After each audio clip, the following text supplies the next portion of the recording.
Chapter 6 part 6। Sneha और पल्लवी के जाते ही ऋषभ के डैड ऋषभ से बोले। ऋषभ के डैड राज खुराना, अब और कुछ भी देखना बचा है क्या? Rishabh, dad please. ऋषभ की माँ लता खुराना, ऋषभ तुम्हारे डैड सही कह रहे हैं। मैं यह नहीं बोलती कि दूसरी शादी गलत है, पर तुमने एक ऐसी लड़की से शादी की है जिसका 4 साल का बच्चा है और न ही उसके खानदान का अता पता है। ऋषभ, मॉम मेरी भी 2 साल की बेटी है, परंतु पल्लवी ने कोई आपत्ति नहीं जताई, तो आप उसके लिए ऐसे कैसे बोल सकती हैं? और रही बात खानदान की, तो याद रखिए कभी कभी अच्छे खानदान वाले भी कुछ ऐसा कर देते हैं जिसकी वजह से कुछ जिंदगियां बर्बाद हो जाती है, और यह बात आप दोनों अच्छे से जानते हैं। राज खुराना, हम सिर्फ ये जानते हैं कि जो तू कर रहा है वह सही नहीं है और हम बस तेरे अच्छे की ही सोच रहे हैं। ऋषभ, मेरा अच्छा सोचने के लिए मैं ही काफ़ी हूँ, तो आपको मेरे बारे में सोचने की कोई ज़रूरत नहीं है। आप दोनों मेरे मॉम डैड हैं, इसलिए आप आज यहाँ इनवाइटेड है, वरना मैं आपको बुलाता नहीं। इसलिए आप अब अंदर चलिए और मुझे और मेरी पत्नी को आशीर्वाद दीजिए, और फिर जो करना है करें। और हाँ, मेरी पत्नी और मेरे बेटे दोनों से अच्छे से बर्ताव कीजिएगा, वरना आप जानते हैं कि मुझसे बुरा कोई नहीं होगा। राज खुराना, क्या दिन आ गए हैं कि अब बेटे की अच्छाई के बारे में सोचो तो बेटा ऐसे जवाब दे देता है। लता, देख लीजिए कैसे धमकी दे रहे हैं आपके लाडले बेटे। ऋषभ, मेरे अच्छे के बारे में पहले सोचा होता तो ये दिन कभी नहीं आते। और रही बात धमकियों की, तो मैं ये साफ साफ बता दूं कि ये धमकियां सुनने के आप काबिल हैं। अब प्लीज़ मेरा टाइम बर्बाद मत करिए और अंदर चलिए। लता खुराना, छोड़िए अब ये सब, जो किस्मत में है वही हो रहा है, इसलिए चलिए अंदर। फिर वह तीनों मंदिर में चले गए। ऋषभ और पल्लवी की शादी सारी ज़रूरी रस्मों के साथ होने लगी। पल्लवी का कन्यादान मंदिर के एक पंडित पंडिताइन के जोड़े ने किया। स्नेहा आरव और पिया को लेकर मंदिर के पास वाले एक गार्डन में थी।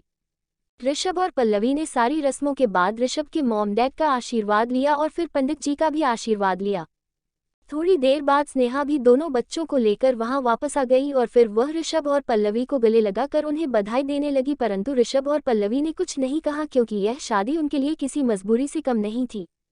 वह दोनों ही अपनी जिंदगी में आए इस नए टर्न से परेशान थे और उन्हें डर था कि आगे पता नहीं वह कैसे इस रिश्ते को जिंदगी भर निभा पाएंगे, परंतु उन दोनों ने एक दूसरे से इस बारे में कोई बात नहीं करी थी और सबके आगे बस झूठी खुशी का दिखावा कर रहे थे। वे दोनों जानते थे कि वह दोनों ही खुश नहीं है, पर हालात ही ऐसे थे कि वह कुछ नहीं कह सकते थे। शादी के बाद वह सब खुराना मैंशन गए।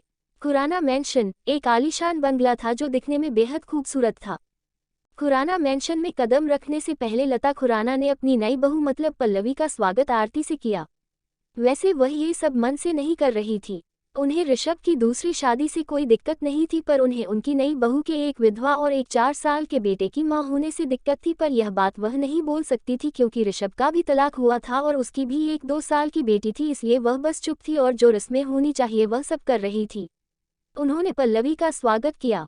पल्लवी ये तो जानती थी कि ऋषभ एक अमीर खानदान से है, परंतु आज उसका घर देखकर उसे इस बात पर यकीन भी हो गया था। ऋषभ जिस घर में अकेले रहता था वह घर तो बड़ा था ही, पर खुराना मैंशन उससे कई गुना ज्यादा बड़ा था, पर पल्लवी के लिए पैसे इतने मायने नहीं रखते थे और इसलिए उसे इन बातों से फर्क नहीं पड़ा। सब लोग डिनर करने बैठ गए। सब शांत थे, परंतु आरव और पिया में थोड़ी सी लड़ाई हो गई थी क्योंकि वह दोनों ही पल्लवी के पास जाना चाहते थे। पिया को पहली ही बार में और कुछ ही समय में पल्लवी से लगाव हो गया था और इसलिए उसको पल्लवी के पास रहना काफी पसंद आ रहा था। सबको इस बात से आश्चर्य नहीं हुआ था क्योंकि वह जानते हैं कि पिया जल्दी ही किसी को भी अपना लेती है, और सब इस बात से खुश भी थे, परंतु हाँ, राज खुराना इस बात से बिल्कुल खुश नहीं थे और लता खुराना भी कुछ ज्यादा खुश नहीं थी। पिया काफी जिद्दी है और इसलिए वह पल्लवी के पास जाने की जिद कर रही थी, और वहीं आरव भी पल्लवी के पास ही जाना चाहता था क्योंकि उसके लिए वैसे भी पल्लवी के अलावा कोई ज़रूरी नहीं है और वह किसी को अपना भी नहीं पाया था और वह पल्लवी के हाथ से ही खाना खाना चाहता था, इसलिए पिया और आरव के बीच किसी एक को चुनना पल्लवी के लिए भारी था। आरव उसका अपना बेटा जिससे वह बहुत प्यार करती है, और वहीं दूसरी तरफ पिया जो बेशक उसकी सगी बेटी नहीं है परंतु सगी बेटी से कम भी नहीं है। इसी उलझन में पल्लवी थी कि अगर उसने पिया को छोड़कर इस वक्त आरव को अपने पास बैठाया तो पक्का किसी को अच्छा नहीं लगेगा और सब यही समझेंगे कि वो पिया और आरव में भेदभाव कर रही है और दिल से उसे नहीं अपना रही है, और अगर उसने आरव को छोड़कर पिया को चुना तो वह भी मुश्किल है क्योंकि आरव किसी और के हाथ से खाना नहीं खाएगा। उसे तो बस पल्लवी चाहिए। आरव वैसे भी आयुष के जाने के बाद बहुत दुखी रहता है और ऐसे में अगर पल्लवी ने उसकी जगह पिया पर ध्यान दिया तो पक्का वह नाराज होगा और उसको संभालना आसान नहीं होगा। इसी परेशानी में पल्लवी उलझी हुई थी और ऋषभ भी उसकी परेशानी समझ गया था। ऋषभ को पता था कि आरव तो उसके पास कभी नहीं आएगा क्योंकि वह बस अपनी मम्मी के आसपास रहता है, इसलिए ऋषभ ने पिया को ही अपनी गोद में बैठा लिया और उसे खाना खिलाने लगा। पिया पहले तो उदास हुई थी कि पल्लवी ने उसे नहीं लिया, परंतु ऋषभ के पास रहकर और जिस तरीके से ऋषभ उसके साथ खेल रहा था उन्हीं कारण से पिया फिर से खुश हो गई और हंसने लगी। आरव भी पल्लवी के हाथ से खाना खाकर खुश था और पल्लवी ये देखकर खुश थी कि ऋषभ ने उसकी परेशानी समझी और सब संभाल लिया। वे दोनों बच्चों को देखकर खुश थी, पर यह सब देखकर दो लोग बिल्कुल खुश नहीं थे और वह थे मिस्टर राज खुराना और मिसेस लता खुराना। लता, वैसे आज तो हमारे बेटे ने तुम्हारी उलझन सुलझा दी, पर हर वक्त वह नहीं रहेगा तो तब तुम किसे चुनोगी? राज, लता आप भी कैसी बातें कर रही है? ऑफ कोर्स वह अपने इस बेटे को चुनेगी क्योंकि पिया कौन सी सगी है इसकी। यह बातें सुनकर स्नेहा हैरान थी और पल्लवी बहुत दुखी, परंतु ऋषभ गुस्से में था। ऋषभ, मॉम डैड, शायद आप भूल रहे हैं कि आप मेरे बच्चों की माँ से बात कर रहे हैं, तो प्लीज़ थोड़ी तमीज़ से। और हाँ, उसे किसी को चुनने की ज़रूरत नहीं है क्योंकि दोनों उसके अपने बच्चे हैं और वह उनका साथ में ख्याल रख सकती है। और एक और बात कि बेशक पिया सगी बेटी नहीं हो पल्लवी की, पर मुझे भरोसा है कि वह उसे उसकी सगी माँ से भी ज़्यादा प्यार करेगी। राज, सच तो तुमने ही बोल दिया ऋषभ कि इसका इस परिवार से एक ही रिश्ता है और वह उसका पिया से है, उसकी माँ के रूप में। लता, ऋषभ तुम्हारे डेड सही बोल रही हैं कि यह लड़की सिर्फ पिया की माँ है क्योंकि तुम तो इसे। ऋषभ उनकी बात काटते हुए बोला, मॉम डैड बस बहुत बोल दिया आपने और बहुत सुन लिया मैंने।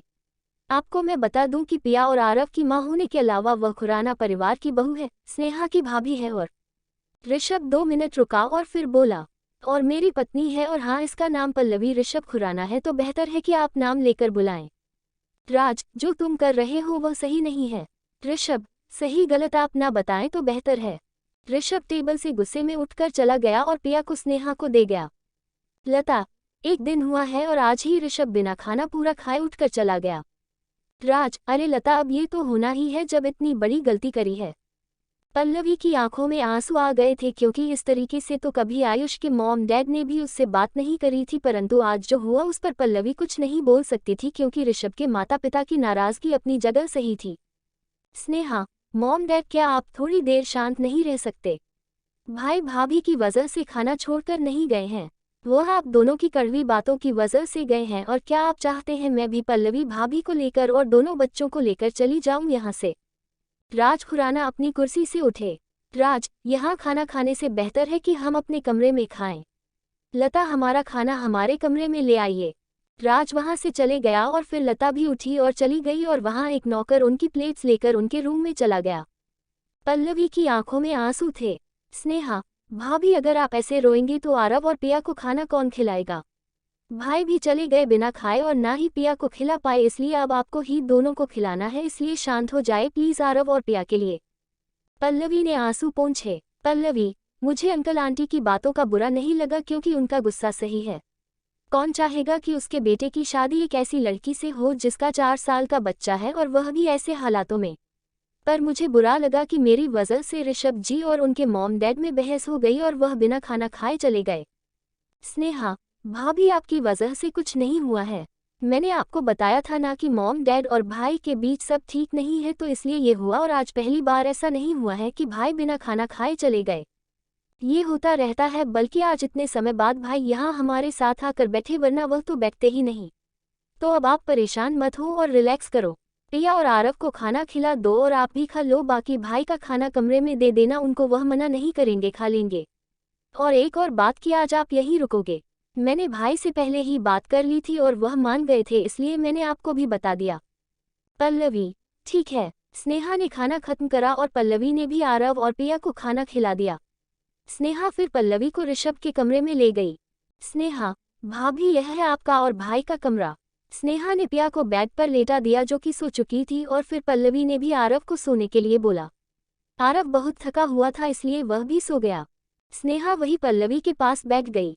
तभी ऋषभ कमरे में आया। ऋषभ का ध्यान उसके फोन में था, इसलिए उसका ध्यान कमरे में बैठी पल्लवी और स्नेहा पर नहीं गया।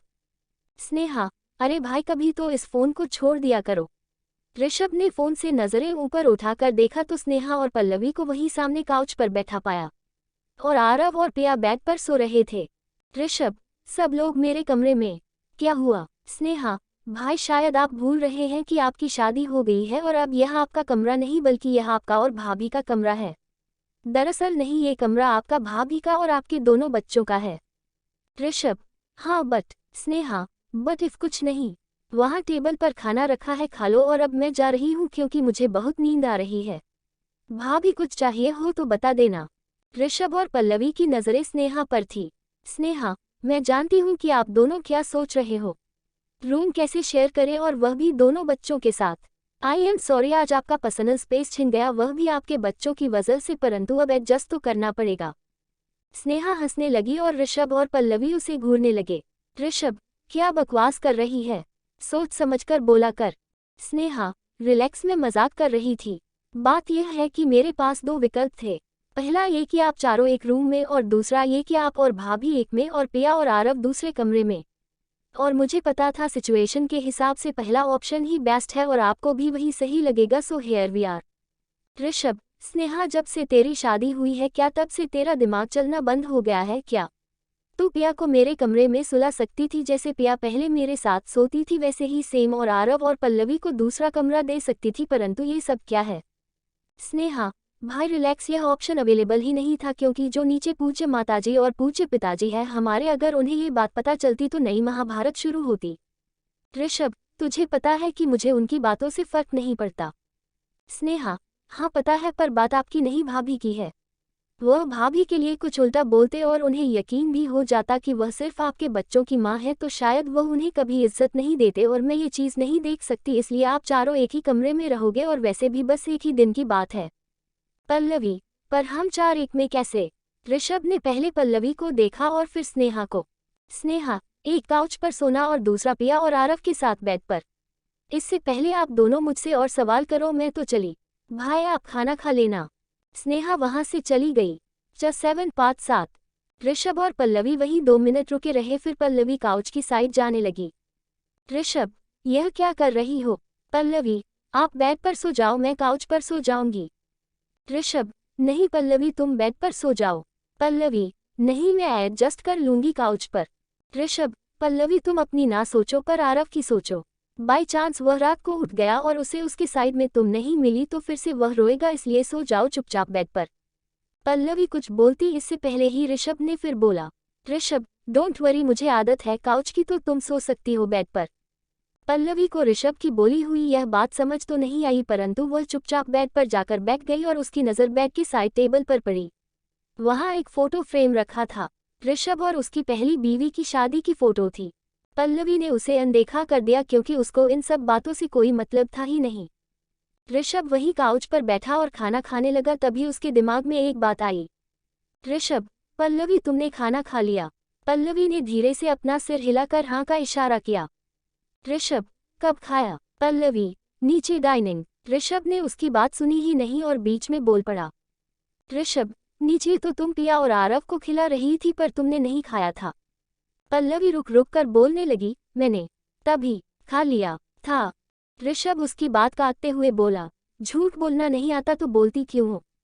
पल्लवी 2 मिनट किसी सोच में खो गई। ऋषभ, पल्लवी कहाँ खो गई? पल्लवी, कुछ नहीं। ऋषभ, फिर से झूठ। अच्छा ये सब छोड़ो, चलो इधर आओ खाना खाओ। पल्लवी, मैंने खा लिया है। ऋषभ, पल्लवी मैं जानता हूँ कि तुमने नहीं खाया है, इसलिए इधर आओ। तुम्हें आरव की कसम। पल्लवी ना चाहते हुए भी ऋषभ के पास गई। ऋषभ ने उसे वहीं उसके पास बैठने का इशारा किया और वह बैठ गई। ऋषभ, पल्लवी ऐसे कब तक चलेगा कि तुम खाना नहीं खाओगी? आई नो तुम्हारी पहले की आदतें कुछ और थी, पर वक्त के साथ आदतें बदलती है और ऊपर से खाना ना खाना बेवकूफ़ी है क्योंकि तुम्हें 2 बच्चों का ख्याल रखना है और बच्चों के पीछे भागने के लिए एनर्जी चाहिए जो सिर्फ खाने से मिल सकती है, इसलिए प्लीज़ खाना खा लिया करो। देखो पल्लवी, तुम्हें तुम्हारी हेल्थ का ख्याल रखना चाहिए, वरना ऐसे तो पक्का तुम बीमार हो जाओगी और फिर भला आरव को कौन संभालेगा? अगर तुम खुद ठीक नहीं रहोगी तो आरव का कैसे ध्यान रखोगी? तुम्हें पता है ना कि इस वक्त उसे तुम्हारी ही ज़रूरत है, इसलिए प्लीज़ समय पर खाना खाया करो और अच्छे से खाया करो। पल्लवी ने कुछ नहीं बोला और सिर्फ सिर हिलाकर हाँ का इशारा किया। ऋषभ ने पल्लवी को अपनी प्लेट ऑफर करी। पल्लवी को अजीब लग रहा था पर ऋषभ के समझाने पर उसने खा लिया और उसे ऋषभ की बोली हुई बात भी सही लगी कि इस समय आरव को उसकी काफ़ी ज़रूरत है और बस आरव के लिए उसको खुद को ख्याल रखना ही पड़ेगा। ऋषभ, वैसे पल्लवी तुम अभी थोड़ी देर पहले क्या सोच रही थी?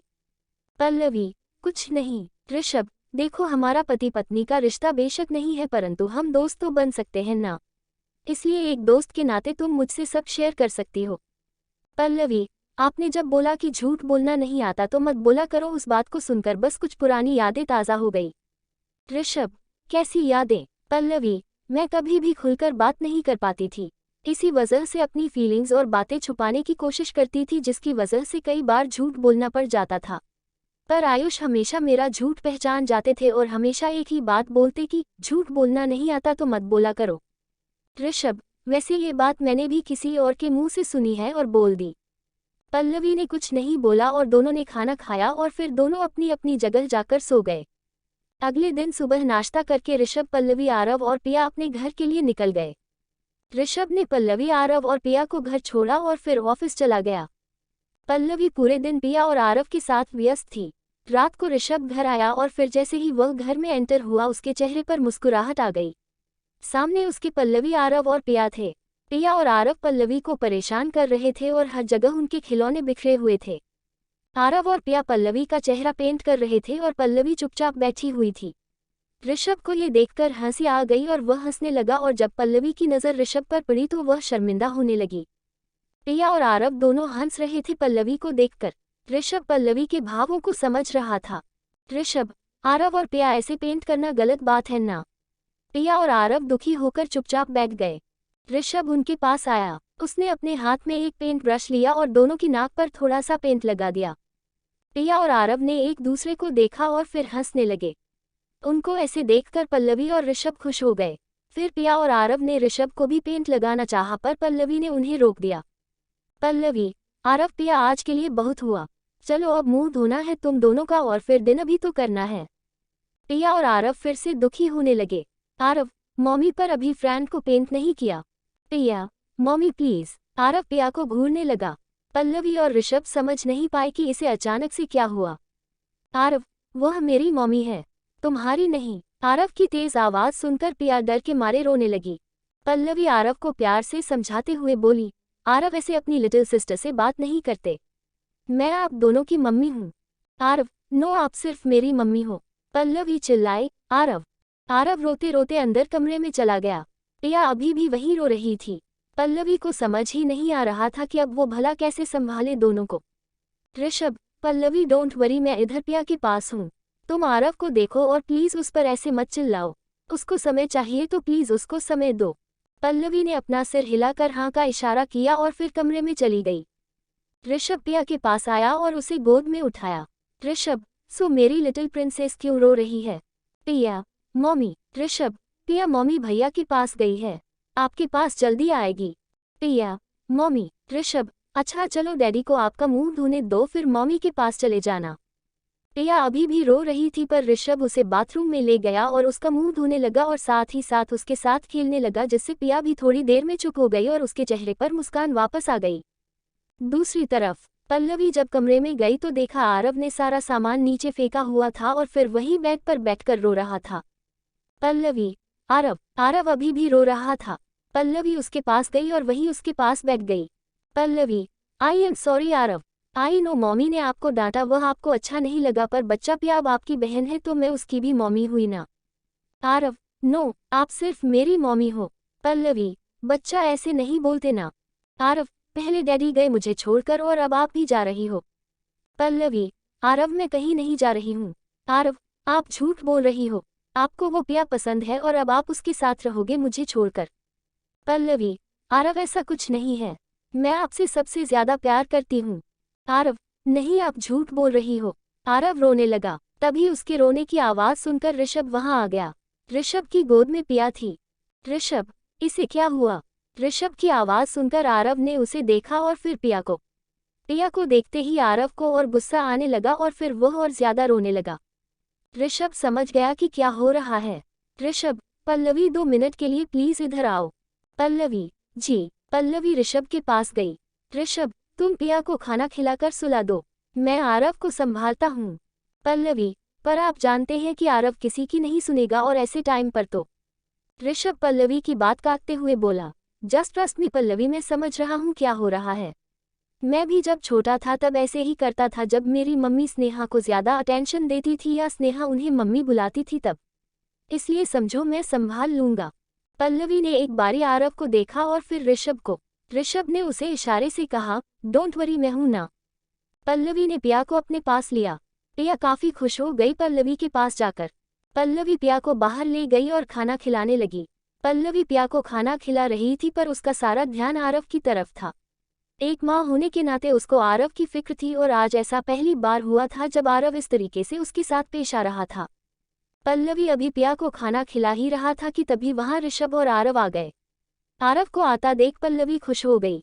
पल्लवी, आरव आओ बेबी, मम्मी आपको खाना खिलाएगी।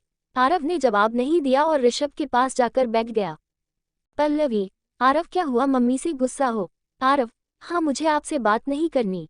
ऋषभ, आरव चलो हम खाना खाते हैं। आरव, फ्रेंड आप खिला दो प्लीज। ऋषभ, हाँ क्यों नहीं आरव। ऋषभ आरव को खाना खिलाने लगा और आरव खुशी खुशी खाने लगा। पल्लवी खुश थी कि चलो आरव खाना तो खा रहा है, और वही ये देखकर भी खुश थी कि आरव और ऋषभ की धीरे धीरे अच्छी बॉन्डिंग हो रही थी। पर हाँ वह थोड़ी दुखी थी कि आरव उससे इतना ज़्यादा नाराज़ है कि उसकी तरफ देख तक नहीं रहा है। पल्लवी भी पिया को खाना खिला रही थी। पल्लवी ने नोटिस किया कि ऋषभ आरव को खाना तो खिला रहा था पर खुद कुछ नहीं खा रहा था। पल्लवी, आप आरव की वजह से खुद का खाना ना छोड़ें। ऋषभ, ये तुम बोल रही हो, तुमने खुद कुछ खाया है? आरव की नज़र भी पल्लवी पर गई। बेशक आरव पल्लवी से नाराज था पर वह पल्लवी से बहुत प्यार करता था और वो पल्लवी की बहुत फिक्र भी करता था। ऋषभ, आरव आपकी मम्मी सच में बेकार है। पता है वो आपको, मुझे और पिया को ये गंदी गंदी सब्जियां खिलाती है और खुद बाद में अच्छा खाना खाती है। देखो तभी तो यहाँ नहीं खा रही। आज मैं ये गंदी सब्जियां नहीं खाऊंगा। मैं भी आपकी मम्मी के साथ वही खाऊंगा जो वह छुपकर खाती है। ऋषभ ने ये सब तब बोला जब आरव और पिया का खाना खत्म ही होने वाला था। आरव, मम्मी गंदी नहीं है, सब्जियां अच्छी होती है, मुझे पसंद है सब्जियां। ये कहते हुए आरव खाना खाने लगा। पल्लवी की आंखों में खुशी के आंसू थे क्योंकि आरव बेशक उससे नाराज था पर किसी और के मुंह से अपनी मां के बारे में कुछ भी गलत नहीं सुन सकता था। पल्लवी खुशी खुशी पिया को खाना खिलाने लगी। ऋषभ भी खुश था आरव की बात सुनकर, पर आरव चुपचाप बैठा हुआ था। थोड़ी देर बाद ऋषभ ने आरव को पल्लवी के कमरे में सुला दिया और पल्लवी ने पिया को आरव के पास ही सुला दिया। ऋषभ, ये सही है, दोनों अपनी मम्मी के पास ही रहते हैं। पिया भी भूल गई मुझे और अब देखो दोनों यही सो रहे हैं। पल्लवी, अरे नहीं नहीं ऐसी बात नहीं है। ऋषभ मुस्कुराने लगा। ऋषभ, मैं मजाक कर रहा था, बल्कि मुझे तो खुशी है ये देखकर कि पिया तुमसे एक ही दिन में इतनी क्लोज हो गई कि उसे अब मुझसे ज़्यादा तुम्हारे पास रहना पसंद है। और आरव बेशक गुस्सा है तुमसे पर फिर भी देखो जब मैंने तुम्हें गंदा बोला तो उसने तुम्हारी साइड ली। इससे पता चलता है कि तुम कितनी अच्छी माँ हो। So thank you. पल्लवी, अरे आप थैंक यू क्यों बोल रहे हैं? थैंक यू मुझे बोलना चाहिए कि आपने आरव को आज संभाल लिया, पर मुझे समझ नहीं आया कि आपने ऐसा क्या करा कि वह आपके साथ खाना खाने लगा और नॉर्मल हो गया। ऋषभ, हाँ बताता हूँ पर चलो बाहर पहले, इधर इन्हें सोने दो, और वैसे भी हम दोनों ने कुछ नहीं खाया है इन दोनों के चक्कर में। पल्लवी ने सिर हिलाकर हाँ का इशारा किया और फिर वो दोनों बाहर डाइनिंग टेबल पर आकर बैठ गए। पल्लवी ने ऋषभ और अपनी प्लेट्स लगाए और वहीं बैठकर खाने लगी। Rishabh, you know what Pallavi, कभी कभी हमें बच्चों की कुछ गलत बातों में भी उनका साथ देना होता है और खुद भी एक बच्चे की तरह बिहेव करना होता है। मैं जब आरव के पास गया तो वो बहुत रो रहा था तो मैं भी वहीं बैठकर उसके पास रोने की एक्टिंग करने लगा। मैंने फिर रोते हुए एक्टिंग करते हुए बोला कि यह सब मम्मी खराब होती है। डॉट डॉट, मेरी मम्मी भी मेरी छोटी बहन को ज़्यादा प्यार करती है, तभी तो देखो उसे अपने घर रख लिया और मुझे यहाँ भेज दिया, और वह भी आपकी मम्मी के पास। डॉट डॉट, और पता है आपकी मम्मी ने सिर्फ आपको नहीं डांटा बल्कि मुझे भी डांटा। और देखो आपकी छोटी बहन को लेकर चली गई। आरव मेरी बहुत ध्यान से बात सुन रहा था इसलिए मैंने बोलना जारी रखा। मैंने बोला कि पता है आरव, सब मम्मी ऐसी ही होती है। देखो हम रोते हैं हमारे पास नहीं आती पर हमारी छोटी बहन के पास जाती है। डॉट डॉट, ऊपर से आपकी मम्मी तो सबको डांटती और रहती है। मैं तो सोच रहा हूँ कि अपनी एक टीम बनाऊँ आपकी मम्मी के खिलाफ, फिर मैं उन्हें डांटूंगा। डॉट डॉट, बताओ आरव आप क्या मेरी टीम में आओगे? हम देखो हैप्पी हैप्पी रहेंगे मम्मी के आगे। प्रिया को देखो वह हैप्पी रहती है तो आपकी मम्मी उसके पास जाती है, इसलिए अब से हम भी हैप्पी रहेंगे। आरव मेरी बात मान गया, बट मुझे लगा कि शायद ये और प्रिया फिर लड़ ले, इसलिए मैंने उसको बोला कि आरव देखो, अगर हम अपनी छोटी बहन से अच्छे से बात करेंगे तो मम्मी हमसे खुश रहेगी और फिर हमें भी प्यार करेगी और फिर सब हैप्पी हैप्पी होगा। मुझे लगा नहीं था कि आरव मानेगा, पर हाँ वो मान गया और वह मेरे साथ बाहर आ गया खाना खाने। पल्लवी, मुझे तो समझ नहीं आ रहा था कि इन दोनों को कैसे संभालूं, पर थैंक यू आपने सब संभाल लिया। ऋषभ, अच्छा ये सब छोड़ो, ये बताओ कि आज का दिन कैसा निकला तुम्हारा। पल्लवी, आरव और पिया के साथ कुछ पता ही नहीं चला मुझे। कभी पिया के पीछे भागो और कभी आरव के पीछे, इनके खिलौने ही संभालती रही और इनके आगे पीछे भागती रही। ऋषभ, तब तो थक गई होगी तुम। पल्लवी, हाँ पर इतना नहीं थकी क्योंकि आदत है मुझे। जब आरव पिया की उम्र का था तब पूरे दिन इधर उधर भागता रहता था और अब तो कम भागता है, इसलिए ज्यादा फर्क नहीं पड़ा मुझे। ऋषभ, अच्छा। ऋषभ को कुछ याद आया। ऋषभ, एक सेकंड पल्लवी, यही रुको, मैं तुम्हारे लिए कुछ लाया था वह लेकर आता हूँ। पल्लवी कुछ बोलती इससे पहले ही ऋषभ अपने कमरे में चला गया और 2 मिनट बाद आया। उसके हाथ में एक छोटा सा बैग था। ऋषभ, ये लो। पल्लवी, अरे पर इसकी कोई जरूरत नहीं थी। ऋषभ, इसकी तो सबसे ज्यादा जरूरत थी। पल्लवी, एक बार देखो तो सही क्या है इसमें। पल्लवी ने वह बैग खोला तो उसमें एक फोन का डब्बा था और उसमें फोन। पल्लवी, फोन। ऋषभ, हाँ अब बताओ इसकी जरूरत नहीं है क्या? अब तुम्हें कोई परेशानी हुई तो कम से कम तुम मुझे कॉल तो कर सकती हो। और तुम अपना छोड़ो, मुझे ही आरव और पिया के बारे में जानना हो तो जान सकता हूँ, और तुम अपनी दोस्त राधा से भी आसानी से बात कर सकती हो। Pallavi, thank you. Rishabh, welcome. और मैंने इसमें सिम कार्ड भी डालकर चालू करवा दिया है। और मैंने अपना, स्नेहा का, तुम्हारी दोस्त राधा का और घर की कुक और 1-2 नौकरों का नंबर डाल दिया है। आई डोंट थिंक सो कि इससे ज्यादा तुम्हें किसी नंबर की जरूरत होगी। Pallavi, thank you. ऋषभ, कितना थैंक यू बोलती हो, चलो खाना खा लो। पल्लवी ने सिर हिलाकर हाँ का इशारा किया और खाना खाने लगी, तभी वह फिर से बोली। पल्लवी, मैं आपसे एक बात पूछूं? ऋषभ, हाँ पूछो। पल्लवी, वह आज आपने खाना मेरी वजह से खाना नहीं खाया।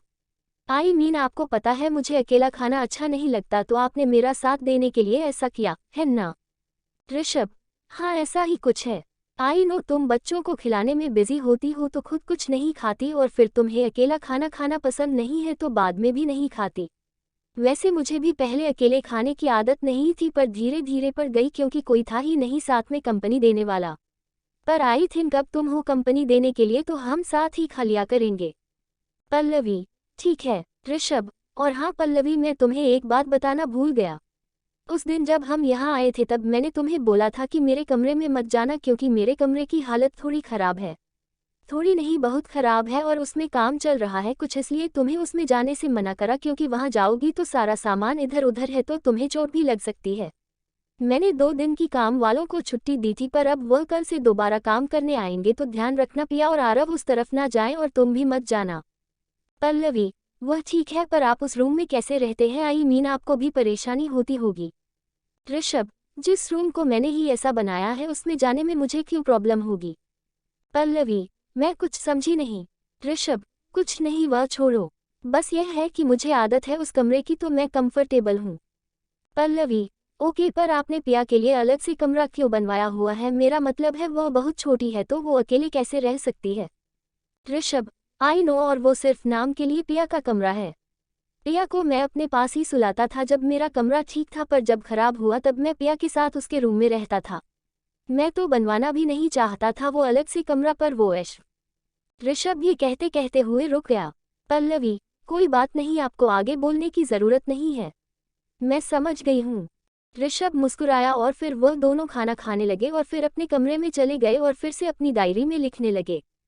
पल्लवी ने लिखा, पता नहीं ये क्या हो रहा है मेरी जिंदगी में, मैं कभी अपनी जिंदगी को समझ ही नहीं पाई। पहले मम्मी पापा चले गए मुझे छोड़कर, फिर आयुष आए तो दादाजी ने साथ छोड़ दिया मेरा, फिर आरव आया और सब सही ही चल रहा था कि फिर आयुष भी मुझे छोड़कर चले गए और अब ऋषभ जी और पिया मेरी जिंदगी का हिस्सा बन गए हैं। पिया बहुत प्यारी है और ऋषभ जी भी काफ़ी अच्छे हैं, वो मेरे और आरव के लिए इतना कुछ कर रहे हैं। उन्होंने मुझे और आरव को अपनी ही जिम्मेदारी मान लिया है और वो अच्छे से सब चीज़ों का ध्यान भी रखते हैं। मुझे नहीं पता कि उनकी पास्ट लाइफ में क्या हुआ है, पर मुझे ये ज़रूर पता है कि गलती उनकी नहीं होगी, ज़रूर उनकी पहली पत्नी और उनके बीच मिसअंडरस्टैंडिंग होगी, क्योंकि ऋषभ जी सब की बहुत परवाह करते हैं। मैं उनसे कभी वह पति पत्नी वाला रिश्ता तो नहीं बना पाऊंगी, पर हाँ, हो सकता है हम अच्छे दोस्त बन जाएं क्योंकि मैं उनसे अपनी बातें शेयर कर पाती हूँ। आई होप अब सब सही रहे हमारी जिंदगी में। ऋषभ जी से बातें करते करते मुझे आयुष आपकी बहुत याद आती है कभी कभी। उनकी बहुत बातें ऐसी होती है कि मुझे लगता है कि यह बिल्कुल आयुष जैसे है। कभी कभी विश्वास ही नहीं होता कि आयुष आप और वह दोनों अलग हो और आप में फ़र्क है, पर यह मेरा दिल जानता है कि बहुत फ़र्क है। आयुष आपकी जगह शायद ही कोई ले सके, क्योंकि जितना प्यार आपने मुझे दिया है उतना मुझे कभी किसी से नहीं मिल पाया है और ना ही मिल पाएगा। आपने मेरे लिए सब किया, चाहे अपनी फैमिली के अगेंस्ट जाना हो या मुझे संभालना हो। I really miss you Ayush. ये लिखते लिखते पल्लवी की आंखों से आंसू निकलने लगे। दूसरी तरफ ऋषभ ने लिखा, पता नहीं मुझे जिंदगी कहाँ लेकर जाएगी। आज सब कुछ है मेरे पास, बस सिर्फ एक चीज की कमी है, वह है प्यार। जिससे प्यार किया वह धोखेबाज निकली। ऐश्वर्या, तुमसे मैं बहुत नफरत करता हूँ। काश तुम पल्लवी जैसी होती। पल्लवी कितना प्यार करती है आयुष से। आयुष कितना किस्मत वाला होगा कि उसे पल्लवी जैसी अच्छी लड़की मिली, पर फिर भी उन दोनों का प्यार अधूरा रह गया। मेरे केस में तो धोखा खाया मैंने, पर उनके केस में सब सही था, फिर भी वह साथ नहीं रह पाए। आरव बहुत प्यारा है। मैं जानता हूँ वह अपनी मम्मी को लेकर स्वामिगत है, तभी उसको पिया इतनी पसंद नहीं, पर मैं समझ सकता हूँ क्योंकि मैं भी अपनी माँ को लेकर स्वामिगत था। आरव को देखकर लगता है कि वह मेरा ही बेटा है। उसकी हरकतें बिल्कुल मेरे जैसी है, पर सच कुछ और ही है। पर अब मैं दिल से उसे अपना बेटा मानता हूँ। पल्लवी के साथ मेरा रिश्ता दोस्ती का बन सकता है, पर उससे ज्यादा नहीं। फिर भी मैं ये वादा करता हूँ कि मेरी वजह से उसे कभी कोई परेशानी नहीं होगी। अब वह मेरी जिम्मेदारी है और उसे वह सब मिलेगा जो ऋषभ खुराना की पत्नी को मिलना चाहिए, सिर्फ मेरे प्यार के अलावा। क्योंकि मैं अब किसी से प्यार नहीं कर सकता और मुझे पता है पल्लवी भी नहीं कर पाएगी, और हम दोनों ऐसे ही खुश हैं जब तक हमारे बच्चे खुश हैं। मैं दुआ करता हूँ कि सब सही रहे अब हमारी जिंदगी में। ऋषभ ने फिर एक लंबी सांस ली और बेड पर जाकर लेट गया। 8 अगले दिन सब तैयार हुए और फिर सब ने नाश्ता किया और फिर ऋषभ ऑफिस के लिए निकल गया। पल्लवी पिया और आरव के साथ खेलने लगी। ऋषभ के कमरे में काम शुरू हो गया था, इसलिए पल्लवी खास ख्याल रख रही थी कि पिया और आरव उस कमरे से दूर रहें। शाम को ऋषभ आया और सब ने डिनर किया और फिर थोड़ी बातें करी ऋषभ और पल्लवी ने कि उन दोनों का दिन कैसा गया और थोड़ी इधर उधर की बातें करी। फिर सब अपने अपने कमरे में जाकर सो गए। 2 दिन ऐसे ही बीत गए। 2 दिन बाद पिया एक बॉल के साथ खेल रही थी और उसके हाथ से बॉल छूट गई और बॉल ऋषभ के कमरे की तरफ चली गई। पिया रोने लगी बहुत तेजी से। पल्लवी ने देखा कि पिया बॉल की वजह से रो रही है और शायद उसे बॉल चाहिए। उसको पता था कि ना पिया का और ना ही आरव का वहां जाना सही है। उस वक्त वकस लंच करने के लिए ब्रेक लेकर बाहर गए थे, तो पल्लवी ने सोचा कि वह खुद ही जाकर बॉल लेकर आएगी। पल्लवी उस कमरे में चली गई। पल्लवी ने चप्पल नहीं पहनी हुई थी, इसलिए जब वह वापस बॉल लेकर आ रही थी तो उसके पैर में एक कील लग गई और वह दर्द में चिल्लाई, आह। और फिर वह एक पैर से चलने की कोशिश करने लगी, पर उसकी कोशिश नाकामयाब हो गई और वो वहीं रखे सामान के ऊपर गिर गई, जिससे उसके हाथ पर कुछ खरोंचें आ गई और उसकी कमर में भी काफी चोट लग गई। उसके गिरने और चिल्लाने की आवाज से नौकर आ गए और वहां कुक भी आ गई। रामू, नौकर, मैम क्या हुआ, आप गिर कैसे गई? कुक, अभी ये पूछने का समय नहीं है। तुम बच्चों को देखो कि वह यहाँ ना आ जाए। मैं और सीता सफाई करने वाली मैम को कमरे में लेकर जाते हैं, और तुम श्याम, दूसरा नौकर, जाओ सर को फोन करके बता दो, और जब वकर आ जाए तो उनको बोलो कि थोड़ा सामान संभाल कर रखें। रामू और श्याम चले गए। सीता और उस कुक ने पल्लवी की मदद करके उसे उसके कमरे में बेड पर बैठा दिया। पल्लवी को ऐसे देखकर पिया और आरव थोड़ा डर गए, पर नौकर ने उन्हें समझाया कि पल्लवी जल्दी ही ठीक हो जाएगी। ऋषभ ने ऑफिस से ही डॉक्टर को फोन कर दिया था और खुद भी जल्दी जल्दी घर आ गया था। कुक पल्लवी के पास ही थी और उसने सीता को बोल दिया था कि बच्चों को सुला दे, वरना वह किसी से संभालेंगे नहीं। डॉक्टर भी आ गए थे और उन्होंने पल्लवी के पैर पर पट्टी बांध दी थी और उसे इंजेक्शन भी लगा दिया था। तभी ऋषभ भी वहां आ गया। ऋषभ, डॉक्टर, क्या ये ठीक है? डॉक्टर, यस मिस्टर खुराना, वह ठीक है, बट इन्हें आराम करने की ज़रूरत है। इनकी कमर में झटका आया है तो इन्हें आराम करने की बहुत ज़रूरत है, और पैर में भी कील थोड़ी अंदर घुसी थी तो घाव काफ़ी है, इसलिए इन्हें बहुत अच्छे से आराम करना होगा। बल्कि मेरी तो यही सलाह है कि कुछ दिन ये बस बेड पर रहे और ज़्यादा चले नहीं। ऋषभ, ओके डॉक्टर, यह अच्छे से आराम करेगी। डॉक्टर, और मैंने ये कुछ दवाएं लिख दी हैं, अगर इन्हें ज़्यादा दर्द हो तो ये दवा दे दीजिएगा। Rishabh, thank you doctor. Rishabh doctor को बाहर तक छोड़ कर आया। कुक, सर बच्चे सो रहे हैं, मैं आपके लिए कुछ लाऊं? ऋषभ, नहीं मुझे कुछ नहीं चाहिए, तुम मैडम के लिए कुछ हेल्थी ले आओ। कुक, सर मैंने मैडम को पहले ही हल्दी वाला दूध दे दिया है। ऋषभ, ठीक है थैंक यू, अब तुम जा सकती हो। कुक ने पल्लवी की तरफ देखा और बोली, madam get well soon. Cook कमरे से बाहर जाने लगी पर वो ऋषभ की चिल्लाने की आवाज़ सुनकर रुक गई। ऋषभ चिल्लाया, पल्लवी मैंने तुम्हें सख्त मना करा था कि उस कमरे में मत जाना। मुझे पता था कि ऐसा कुछ हो सकता है पर तुम फिर भी वहां गई। अब देखो क्या हाल हो गया है तुम्हारा, तुम चल भी नहीं सकती हो अब, और अभी आरव और पिया तुम्हें ऐसे देखेंगी तो क्या होगा। पल्लवी, वो हुआ ये कि ऋषभ, पल्लवी बहाने बनाना बंद करो, तुम्हें अपना नहीं तो बच्चों का सोचना चाहिए था ना। तुम बच्ची थोड़ी हो जो मेरी समझाई हुई बात नहीं समझ सकती। मुझे समझ नहीं आ रहा है कि मेरे माना करने के बाद भी तुम उस कमरे में क्यों गई। पल्लवी कुछ कहती उससे पहले ही कुक दरवाजे से वापस आ गई और बोली, कुक सर बीच में बोलने के लिए मुझे माफ़ कर दीजिए पर मुझे लगता है कि आपको मैडम को डांटने की बजाय उन्हें धन्यवाद बोलना चाहिए। उन्होंने तो एक माँ होने का फर्ज निभाया है। ऋषभ हैरानी से कुक को देखने लगा, मतलब कुक, पिया की बॉल आपके कमरे में चली गई थी और वह बहुत रो रही थी। मैडम नहीं चाहती थी कि पिया उस कमरे में जाए और ना ही वह पिया को रोता देख पाए इसलिए खुद चली गई। लंच का समय था तो कोई वकर भी नहीं था इसलिए शायद ये हुआ। ऋषभ, ठीक है। ऋषभ वहां कमरे से चला गया। पल्लवी थोड़ा सा परेशान थी क्योंकि उस पर पहली बार कोई ऐसे चिल्लाया था और वह थोड़ा डरी भी हुई थी। उसने कुक को धन्यवाद कहा। कुक, मैडम आपको थैंक यू बोलने की ज़रूरत नहीं है। और हाँ परेशान मत हो, ये ऋषभ सर ऐसे ही हैं, उन्हें जल्दी गुस्सा आ जाता है और जब बात अगर उनके किसी अपने की हो तो वह भूल जाते हैं कि वह क्या बोल रहे हैं। वह दिल से काफ़ी अच्छे हैं। अभी देखना कैसे उन वर्कर्स की बैंड बजेगी। पल्लवी, पर उन वर्कर्स की कोई गलती नहीं है। कुक, मैडम पहली बात की गलती थी उनकी क्योंकि सबको पता है इस घर में बच्चे हैं तो उन्हें थोड़ा संभाल कर काम करना चाहिए, और दूसरी बात की गलती हो या नहीं हो पर अब ऋषभ सर को रोकना मुमकिन नहीं है। और मादक अब आप आराम करिए, मैं खाना बना देती हूँ। कुक इतना बोलकर वहाँ से चली गई। रात को डिनर के समय ऋषभ ने कुक से पूछा, पल्लवी आराम कर रही है? कुक, हाँ सर, मैं उनका खाना उनके कमरे में ही ले जाती हूँ। ऋषभ, आज हम सब वही खाना खाएंगे। कुक, ठीक है सर, मैं फिर उन्हीं के कमरे में सबका खाना लगा देती हूँ। ऋषभ आरव और पिया को पल्लवी के कमरे में लेकर गया। ऋषभ ने आरव और पिया को समझा दिया था कि पल्लवी को परेशान नहीं करना है। पल्लवी उनको अपने कमरे में देखकर आश्चर्यचकित हो गई। पल्लवी, आप सब। कुक डिनर लेकर अंदर आ गई। पल्लवी आरव और पिया को खाना खिलाने लगी। ऋषभ, आई एम सॉरी पल्लवी। पल्लवी मुस्कुराए। Pallavi, it's okay. ऋषभ, तुम खुद खाना खाओ, मैं पिया और आरव को खिला रहा हूँ। पल्लवी कुछ बोल पाती उससे पहले ही ऋषभ फिर बोला, ऋषभ, पल्लवी प्लीज। पल्लवी ने हामी भरी। सब ने खाना खाया और फिर आरव और पिया वही पल्लवी के पास सो गए। ऋषभ, अब तुम भी आराम करो, और हाँ मैं थोड़े टाइम ऑफिस नहीं जाऊंगा क्योंकि आरव और पिया का ध्यान भी रखना है। पल्लवी, पर मैं उनका ध्यान रख लूंगी, मैं थोड़ा बहुत चल सकती हूँ। ऋषभ, पल्लवी थोड़ा सोचो, वो छोटे हैं और पूरे दिन इधर उधर भागते रहते हैं और तुम ठीक नहीं हो तो उनका ध्यान नहीं रख पाओगी। और तुम इतना ही चल सकती हो कि इस कमरे से बाथरूम तक जा सको, इसके अलावा तुम नहीं चल पाओगी ज़्यादा। पल्लवी, मेरी वजह से आपको ऑफिस से भी छुट्टी लेनी पड़ रही है। ऋषभ, ऑफिस से मैं कभी भी छुट्टी ले सकता हूँ, और यह वैसे भी मैं अपने बच्चों के लिए कर रहा हूँ तो मुझे कोई परेशानी नहीं है, इसलिए अब तुम आराम करो। पल्लवी, ठीक है, पर आप उस कमरे में कैसे रहेंगे? मेरा मतलब है आज उसकी हालत देखकर मुझे नहीं लगता कि आप वहाँ रह पाएंगे, और अगर आपको भी कुछ हो गया तो और दिक्कत हो जाएगी। ऋषभ, हाँ मुझे पता है और इसलिए मैंने रामू को बोल दिया था गेस्ट रूम ठीक करवाने के लिए।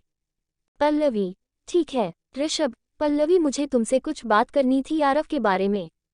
पल्लवी चौंक कर पूछने लगी, क्या बात है? ऋषभ, अरे टेंशन लेने वाली कोई बात नहीं, मैं बस आरव की पढ़ाई की बात कर रहा हूँ, मेरा मतलब है उसके स्कूल में एडमिशन के बारे में। पल्लवी, अच्छा, मैंने और आयुष ने आरव का एडमिशन करवाया था पर चीज़ें ऐसी खराब हुई कि वह स्कूल ही नहीं जा पाया। ऋषभ, अच्छा तो मैं कोई अच्छे से स्कूल में आरव के लिए बात कर लेता हूँ।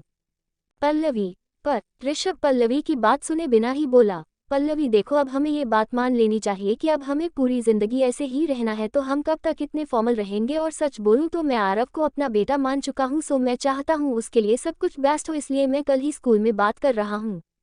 पल्लवी, ठीक है। ऋषभ, चलो अब तुम सो जाओ। Good night. Pallavi, good night. Rishabh वहां से गेस्ट रूम में चला गया। एक हफ्ते तक ऐसा ही रहा। ऋषभ घर पर ही रहता था पिया और आरव का ध्यान रखने के लिए। इससे आरव भी थोड़ा ऋषभ के करीब आ गया था और पल्लवी भी ठीक हो गई थी। ऋषभ के कमरे का भी काम खत्म हो गया था। एक हफ्ते बाद सब नाश्ता कर रहे थे। आरव ऋषभ के साथ बहुत अच्छे से खेलते खेलते नाश्ता कर रहा था और वह बहुत ज्यादा खुश भी था। पल्लवी पिया को नाश्ता करवा रही थी पर वह मन ही मन आरव और ऋषभ को साथ देखकर बहुत खुश हो रही थी। ऋषभ की नज़र पल्लवी पर गई जो उन्हें ही देख रही थी। ऋषभ, क्या हुआ? ऐसे क्या देख रही हो? पल्लवी, मैं ये देख रही हूँ कि एक हफ्ते में आरव और आप एक दूसरे के बहुत नज़दीक आ गए हैं। ऋषभ ने आरव को देखा जो चम्मच से खेल रहा था और उसे देखते ही ऋषभ के चेहरे पर एक मुस्कान आ गई। पल्लवी, शायद जो होता है अच्छे के लिए होता है। मेरे चोट लगने का फायदा यही हुआ कि आप दोनों नज़दीक आ गए। ऋषभ, हाँ शायद तुम ठीक कह रही हो। तभी वहाँ स्नेहा आ गई। स्नेहा, हेलो भाई भाभी। स्नेहा पिया के पास गई और उसने उसके माथे को चूमा और फिर आरव के पास गई और उसके गाल खींचने लगी। पल्लवी, अरे आप आइए बैठिए। स्नेहा, भाभी आप बहुत बेकार हो। आपने मुझे बताया भी नहीं कि आपके ऐसे लग गई थी। वो तो आज भाई ने बता दिया वरना आप मुझे बताते ही नहीं। पल्लवी, अरे वह इतनी नहीं लगी थी ना। स्नेहा, एक हफ्ते से बेड पर रेस्ट पर हो और बोल रही हो कि इतनी नहीं लगी। और भाई आपने भी आज बताया, पहले क्यों नहीं बताया? ऋषभ, क्योंकि तू पहले से ही देव को लेकर परेशान है और फिर तू ये सुनती तो और परेशान हो जाती। स्नेहा, भाई मैं देव की वजह से परेशान नहीं हूँ बल्कि मुझे उनकी फिक्र है क्योंकि वह आजकल ढंग से खाना भी नहीं खाते हैं और कहीं खोए खोए रहते हैं। ऋषभ, उसे हुआ क्या है? स्नेहा, पता नहीं भाई, पर आप परेशान मत होइए, थोड़े दिन में ठीक हो जाएंगे वह। ऋषभ, मैंने उससे बात करने की कोशिश करी थी पर काम के अलावा कोई बात ही नहीं करता और कुछ पूछो तो कहता है बस एक दोस्त की परेशानी में उलझा हुआ हूँ। स्नेहा, आप ये सब छोड़ो और मेरी बात सुनो। मैं आज आरव और पिया को अपने साथ घुमाने लेकर जा रही हूँ। आप दोनों को कोई परेशानी तो नहीं है ना? पल्लवी, अरे दी आप कैसी बात कर रहे हो? ले जाओ इन्हें, ये थोड़े मजे कर लेंगे। स्नेहा, भाभी आप भी चलो, घर में बोर हो गए होगे। ऋषभ, अरे नहीं स्नेहा तू इन्हें ही ले जा। पल्लवी और मैं आज आरव के स्कूल होकर आते हैं और फिर उसकी ज़रूरत का सामान लेकर आते हैं। पल्लवी चौंक कर ऋषभ की तरफ देखने लगी। ऋषभ, आई एम सॉरी पल्लवी, मैं बताना भूल गया। मैंने आरव का एडमिशन करवा दिया है एक स्कूल में पर सॉरी मैंने तुमसे पूछा नहीं। अगर तुम्हें पसंद नहीं हो तो हम दूसरा स्कूल देख लेंगे। पल्लवी ऋषभ की बात काटते हुए बोली, अरे नहीं नहीं ऐसी कोई बात नहीं है, आपने सही ही देखा होगा। स्नेहा, तो फिर ठीक है, मैं जा रही हूँ आपके बच्चों को पार्क घुमाने और आप दोनों जाओ डेट पर। ऋषभ और पल्लवी स्नेहा को घूरने लगे। स्नेहा, अरे बाबा मजाक था सिर्फ, आप दोनों जाओ शॉपिंग पर। ऋषभ, पल्लवी तुम तैयार हो जाओ और आरव और पिया को भी तैयार कर दो। पल्लवी, हाँ ठीक है। पल्लवी आरव और पिया को कमरे में ले गई। चेन्नई पार्ट 9। पल्लवी पिया और आरव को तैयार करने के लिए कमरे में ले गई। ऋषभ और स्नेहा बाहर ही कमरे में बैठे हुए थे। स्नेहा, भाई मुझे आपसे बात करनी है। ऋषभ, हाँ बोल। स्नेहा, पर पहले वादा करो कि आप गुस्सा नहीं होंगे। ऋषभ, तू कोई फालतू बात मत करियो। स्नेहा, फालतू तो नहीं है, काम की ही है पर आपका कोई भरोसा नहीं। ऋषभ, अब चुपचाप बोल क्या बात है। स्नेहा, आप पल्लवी भाभी को अपनी जिम्मेदारी समझते हो। ऋषभ, ये तू पूछ रही है या बता रही है? स्नेहा, पूछ रही हूँ। ऋषभ, हाँ समझता हूँ। स्नेहा, पर लग नहीं रहा। ऋषभ, मतलब साफ साफ बोल क्या बोलना चाहती है? स्नेहा, ऐसा लग रहा है कि आपने आरव की जिम्मेदारी ले ली है पर भाभी की नहीं ली। भाई आप भी जानते हो कि भाभी ने क्या क्या झेला है। मैं जानती हूँ आप दोनों में वैसा कोई रिश्ता नहीं है पर हमें उन्हें थोड़ा अच्छा महसूस करवाना चाहिए। मेरा मतलब है देखो उनको कि वो किसी भी तरीके से आपको खुश नजर आती है। ऋषभ, हाँ खुश तो नहीं है वह पर मैं क्या कर सकता हूँ, तू जानती है मैं उससे एक पति पत्नी वाला रिश्ता नहीं रख सकता। स्नेहा, भाई मैं यह नहीं बोल रही कि आप अपना रिश्ता आगे बढ़ाओ पर उनको छोटी छोटी खुशी तो दे दो कम से कम, या थोड़ा दिखाओ कि सच में आप उन्हें अपनी जिम्मेदारी मानते हो। ऋषभ, तू जो बोलना चाहती है साफ साफ बोल, ऐसी बातें ना बना। स्नेहा, आप अभी आरव के लिए शॉपिंग करने जा रहे हो ना, तो आप उनके लिए भी कुछ खरीद लेना। मेरा मतलब है कुछ कपड़े या कुछ सामान दिला देना, शायद उनका ध्यान पुरानी बातों से हटे। मैं जानती हूँ कि इन सब चीज़ों से उन्हें ज़्यादा खुशी नहीं मिलेगी, पर थोड़ी तो मिल ही सकती है। और एक बात खुद सोचो कि अगर उन्हें किसी भी चीज़ की ज़रूरत हुई तो क्या वह आपसे बोलेंगी? मुझे तो लगता है कि वह तो मुझसे भी नहीं बोलेंगी। ऋषभ, बात तो तू सही कह रही है। अब मुझे ही ध्यान रखना पड़ेगा। तो ठीक है, आज मैं उसे भी कुछ सामान दिलवा दूंगा, पर स्नेहा तुझे भी मेरी थोड़ी मदद करनी पड़ेगी। देख, तू उससे एक दोस्त की तरह बात करेगी तो शायद वह अपनी ज़रूरतों के बारे में बता दे तुझे, और फिर हम मिलकर वह सारी ज़रूरतें पूरी कर सके। कभी कभी तू भी ले जाना उसे बाहर। स्नेहा, भाई ये बोलने की बात है ही नहीं। मैं तो आज आई ही इसलिए थी कि आरव और पिया के बहाने उन्हें ही लेकर जाती, पर अब आप जा रहे हो तो ये भी सही है। ऋषभ, वैसे स्नेहा मैं सोच रहा हूँ कि हम सबको साथ चलना चाहिए। यार देख, हो सकता है कि उसे मेरे साथ शॉपिंग पर अकेले जाने में थोड़ा अजीब लगे, और फिर वह शायद अपनी पसंद भी ना बताएं, और फिर मैं कैसे ही कुछ पसंद कर पाऊंगा या कुछ खरीद पाऊंगा उसके लिए। स्नेहा, भाई आप एक फैशन डिजाइनिंग कंपनी के मालिक हो और आपको पसंद करने में प्रॉब्लम होगी, ये बात थोड़ी अजीब नहीं है। ऋषभ, मैं पसंद तो बहुत कुछ कर दूं, पर उसे भी आना चाहिए ना, और हम अभी जानते नहीं कि क्या पसंद होगा उसको, और मैं अपनी पसंद उस पर थोप नहीं सकता। स्नेहा, काफी समझदार हो गए हो आप भाभी से मिलने के बाद, पर मुझे नहीं जाना आपके साथ। ऋषभ, क्यों? स्नेहा, आप दोनों अकेले जाओगे तो थोड़ा समय बिताओगे एक दूसरे के साथ और एक दूसरे को थोड़ा समझोगे। ऋषभ ने उसे बीच में ही रोकते हुए बोला। ऋषभ, तू फिर शुरू हो गई अपनी बकवास लेकर। स्नेहा, अच्छा बाबा ठीक है, साथ में ही चलते हैं। ऋषभ, हाँ ये हुई ना बात। स्नेहा, वैसे भाई आपका सही है, पूरे एक हफ्ते से घर पर बैठे हो पत्नी के लिए, और फिर बोलते हो पत्नी के साथ अकेले नहीं जाना। ऋषभ, बकवास बंद कर। मैं चले जाता तो इन दोनों नन्हे शैतानों को कौन संभालता। स्नेहा, सही है, बच्चों के नाम पर खुद ही यश कर रहे हो। ऋषभ, तू आजकल ज्यादा नहीं बोलने लगी है। स्नेहा, हाँ हाँ सच बोलो तो ऐसे ही होता है। ऋषभ, हाँ देवी जी, आप तो हमेशा ही सच बोलती है, बल्कि आपसे ज्यादा सच्चा तो कोई है ही नहीं इस दुनिया में। स्नेहा, बिल्कुल सही कहा। उन दोनों के बीच ऐसे ही नोकझोंक चलती रही, और तब तक पल्लवी खुद तैयार होकर और आरव और पिया को तैयार करके बाहर आ गई। स्नेहा, लो भाभी भी तैयार हो गई और पिया और आरव भी। भाभी आपके लिए एक अच्छी खबर यह है कि हम सब साथ ही जा रहे हैं अब। पल्लवी, ये तो अच्छा हुआ, वरना आरव पक्का आपको परेशान कर देता। बड़ी मुश्किल से तैयार किया है इसे मैंने। स्नेहा, तो हमारे नन्हे से शैतान अपनी मम्मी को इतना परेशान करते हैं। आरव पल्लवी के पीछे जाकर छुप गया और उसकी ऐसी हरकतें देखकर सब मुस्कुरा दिए। स्नेहा, भाई पता है ऐसा लग रहा है कि आप हमारे ड्राइवर हो। ऋषभ, क्यों? स्नेहा, खुद को देखो और हमें देखो। हम सब तैयार हो गए और आप अभी तक यहीं बैठे हो। ऋषभ, अरे सॉरी, मैं तो तैयार होना ही भूल गया। मैं अभी जल्दी से तैयार होकर आता हूँ। ऋषभ तैयार होने अपने कमरे में चला गया। पल्लवी और स्नेहा ऐसे ही इधर उधर की बातें करने लगे, और थोड़ी ही देर में ऋषभ भी तैयार होकर बाहर आ गया। सब गाड़ी में बैठे। आरव और पिया पल्लवी के पास बैठना चाहते थे, इसलिए पल्लवी पीछे की सीट पर उनके साथ बैठ गई। स्नेहा और ऋषभ आगे बैठे हुए थे। ऋषभ गाड़ी चला रहा था। वो सब मॉल गए और पहले आरव और पिया के लिए कुछ खिलौने और कपड़े खरीदने लगे। फिर वो दूसरी दुकान पर गए जो कि कपड़ों की थी। स्नेहा, चलो भाभी, अब आपकी शॉपिंग का समय शुरू होता है। पल्लवी, अरे नहीं नहीं, मुझे शॉपिंग नहीं करनी। स्नेहा, अरे भाभी देखो, मुझे पता है आपके पास बहुत सारे सूट और साड़ियाँ हैं, पर कुछ ड्रेस तो ले लो। पल्लवी, नहीं मुझे सच में ज़रूरत नहीं है।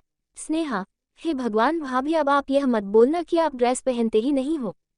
पल्लवी, वो क्या है ना कि मैं बहुत कम पहनती हूँ ये सब, और वह भी आयुष के साथ ही पहनती थी, क्योंकि उनके साथ ही मैं सहज महसूस करती थी ऐसे कपड़ों में।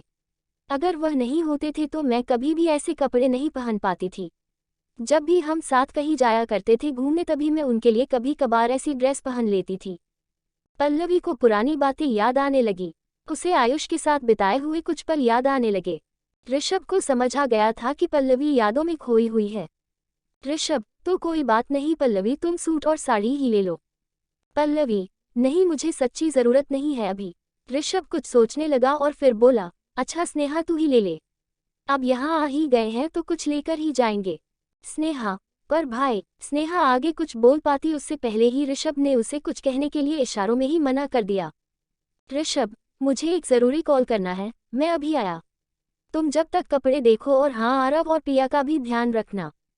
स्नेहा और पल्लवी ने सिर हिलाकर हाँ का इशारा किया। ऋषभ बाहर गया और कॉल की जगह स्नेहा को मैसेज करने लगा, तू पल्लवी को बोल दे कि वह तेरे लिए कुछ सूट्स और साड़ियाँ पसंद कर ले, बाद में उसे वही दे देंगी क्योंकि मुझे लगता है वह ऐसे तो मानेगी नहीं।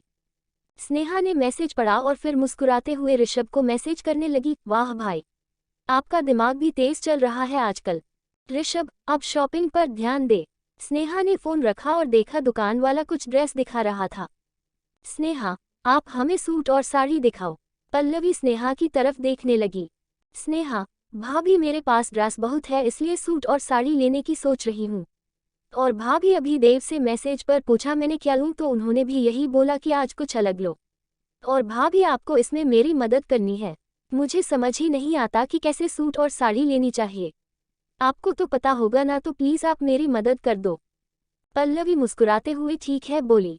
ऋषभ भी दुकान में वापस आ गया और उसने देखा कि पल्लवी स्नेहा को सूट और साड़ी चुनने में मदद कर रही है। ऋषभ, स्नेहा यह मेरा कार्ड ले लो और शॉपिंग खत्म करो। मैं बच्चों के साथ नीचे जा रहा हूँ। वहाँ नीचे बच्चों के लिए झूले लगे हुए हैं तो उन्हें वहीं ले जाता हूँ। स्नेहा, ठीक है भाई। ऋषभ नीचे आरव और पिया को ले गया और पल्लवी और स्नेहा सूट और साड़ियाँ खरीदने लगे। थोड़ी देर बाद उन्होंने कपड़े खरीद लिए और फिर वह भी नीचे ऋषभ और बच्चों के पास चली गई।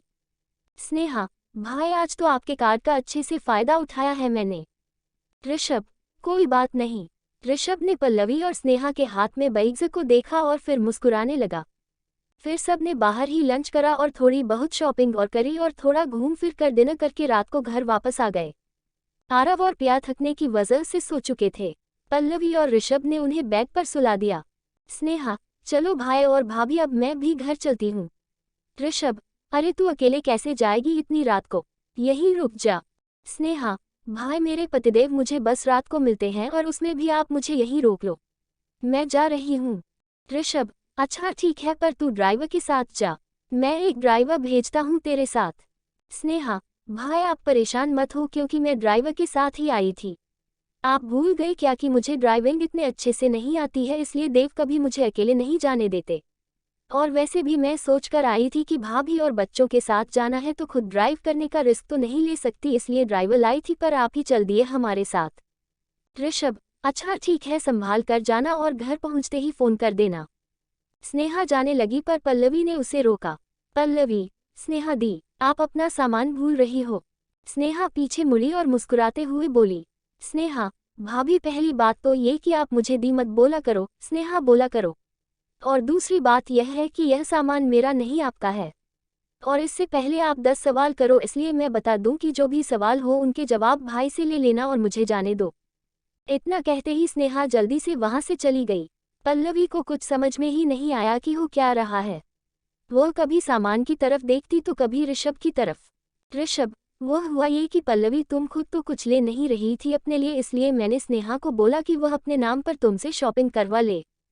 पल्लवी, पर ऋषभ पल्लवी के आगे कुछ कहने से पहले ही बोल पड़ा, पर वगैरह कुछ नहीं पल्लवी।